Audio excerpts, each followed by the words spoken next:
कोल्हापूरकरांचा जीव की प्राण असलेल्या महादेवी उर्फ माधुरी हत्तीणीला अखेर गुजरातच्या वनतारा प्राणी केंद्रात हलवण्यात आले। मात्र या हत्तीणीला निरोप देताना नांदणीवासियांना रडू कोसळलं। कुणी काळजावर दगड ठेवून भाऊक निरोप दिला तर कुणी हातात दगड घेतले। नांदणीतल्या या भाऊक आणि हिंसक घटनाक्रमाचा आढावा घेणारा हा खास रिपोर्ट।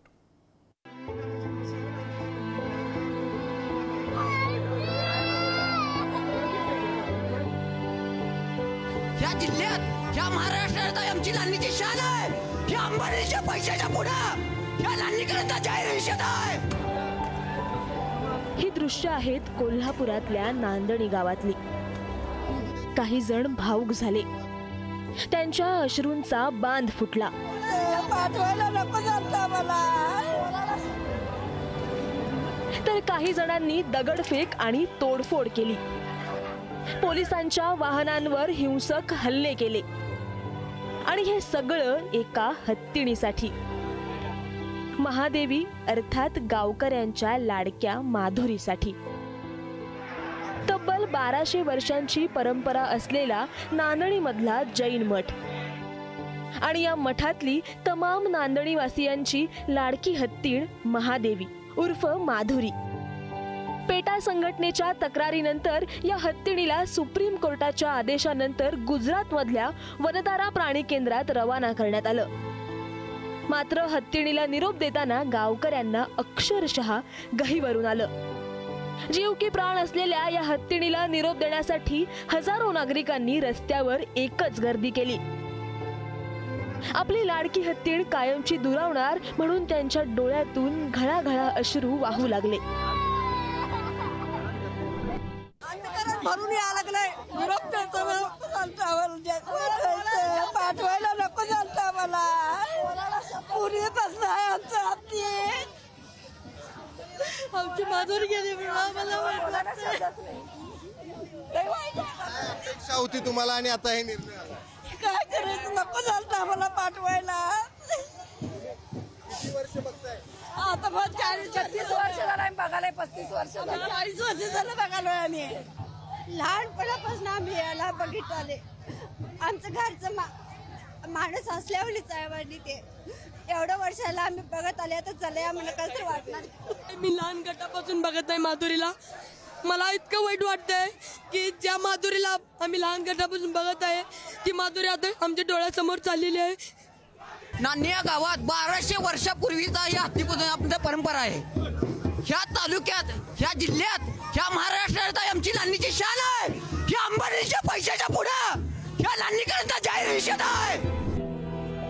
गावकऱ्यांच्या मर्जीविरुद्ध महादेवीला वनतारामध्ये हलवण्यात आलं।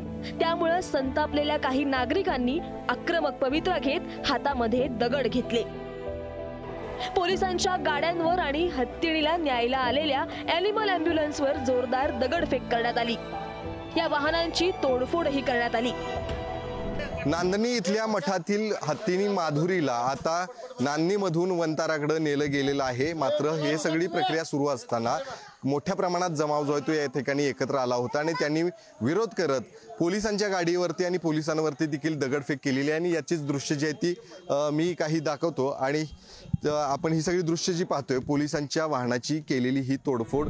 महादेवी उर्फ माधुरीवर कोल्हापूरकरांचा एवढा जीव का हे समजून घेण्यासाठी थोडं इतिहासात जावं लागेल। महादेवी अर्थात माधुरी 6 वर्षांची असताना कर्नाटकातून शिरोळ तालुक्यातल्या नांदणी इथल्या जिनसेन भट्टारक पट्टाचार्य महास्वामी संस्थान मठात आली। गेल्या 35 वर्षांपासून महादेवीचा मुक्काम नांदणी मठामध्ये आहे। महादेवीच्या आधी भरत नावाचा हत्ती सुद्धा याच मठामध्ये होता। भरतच्या आधीही अनेक हत्ती या मठामध्ये होते। हिंदू धर्मात हत्तीला शुभ मानतात, त्यामुळे गावातल्या प्रत्येक सणासमारंभात महादेवीला आमंत्रण असायचं। महादेवी उर्फ माधुरी हत्तीण ही गावाचीच एक सदस्य होऊन गेली। मात्र 2021 मध्ये पेटा या प्राणीप्रेमी संघटनेचे काही पदाधिकारी नांदणी मठात आले। त्यांनी माधुरीला बंदिस्त न ठेवता खुल्या अधिवासात सोडा असा सल्ला दिला। त्यांनीच वनतारा प्राणी केंद्राचा पत्ता सांगितला। मात्र गावकऱ्यांचा हत्तीणीला गुजरातला पाठवण्यास कडाडून विरोध होता। प्रकरण अगदी सुप्रीम कोर्टापर्यंत गेलं. मात्र नांदणी मठाची याचिका सुप्रीम कोर्टानं सोमवारी फेटाळली आणि गावकऱ्यांचा नाईलाज झाला. कुणी काळजावर दगड ठेवून जड अंतःकरणानं माधुरीला निरोप दिला, तर कुणी हातात दगड घेऊन.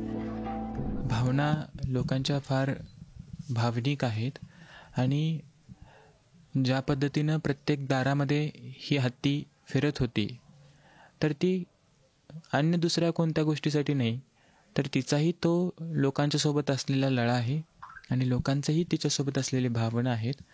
त्यामुळं लोकांना हे सहन करणं फार कठीण आहे, मुश्किल आहे.